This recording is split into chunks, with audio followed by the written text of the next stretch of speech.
Peace everyone, MC Till here with the Boom Bap Review. I want to talk about a beat I made this week. I want to talk about chopping versus looping. And I want to talk about the sample source for the beat. I also want to talk about why I make incomplete beats. I want you to hear the beat first, give you a little snippet, and then we'll talk about it. Here we go.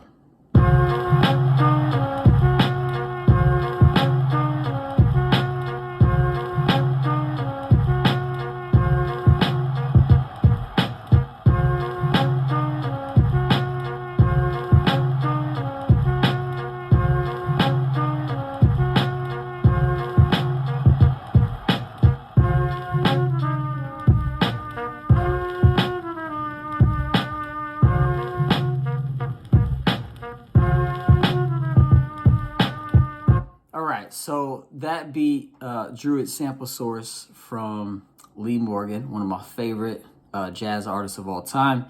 And the song is from this album, The Cooker. The song is called Lover Man. And the horns on there are just really, really nice. They just have a really, really nice feel to them, which is usually the case with Lee Morgan.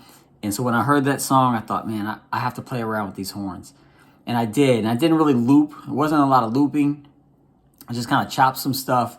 And so if you're not familiar with beat making, sample-based beat making, looping is simply just finding, a phrase.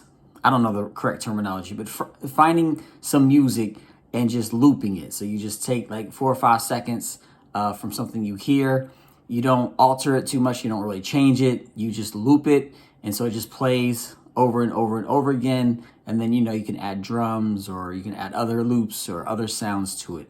Chopping is more about, at least from my observation and my understanding, chopping is more about, just taking samples from different sources and using them in different ways. So that's what I did on Lover Man. So if you listen to the beat that I just made and then you go and listen to Lover Man, you may not find like, oh wait, I'm not really actually sure exactly where in this song what he took from, because I was kind of chopping and overlaying different chops together to kind of try to make a new sound. So that's at least my understanding. Any beat makers out there are more versed in it, please, educate me.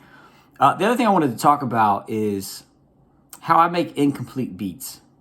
So I don't really make instrumental albums. So you won't find me putting out, every once in a while I do, but instrumental albums to me are like albums, obviously without vocals that you can sit, you can listen to. It has depth, it's interesting, it has a lot of character to it. For me, I don't really make beats like that. I make beats for rappers. I make beats for MCs to rap on.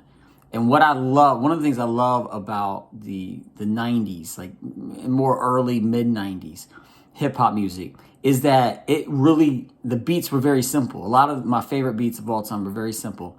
And they left a lot of room. The producer left a lot of room for the MC to shine. Tribe Called Quest did this, excellent. Smith and Wesson, the Beat Miners were just amazing at this.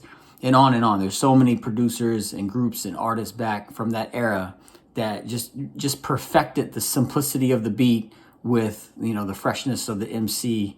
And it just comes together. It's like the MC's voice is an added instrument, and you have to leave room for that added instrument. If you fill up the space with too much, it doesn't really work, in my opinion.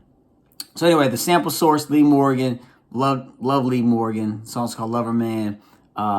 If any MCs out there are looking for a home, looking to give this beat a home, let me know and we'll make it work. I feel like there was something else I was supposed to talk about, but I forget. So maybe the next video I'll talk about that. All right, y'all. One more little snippet and we'll catch you next time. Peace, peace, peace.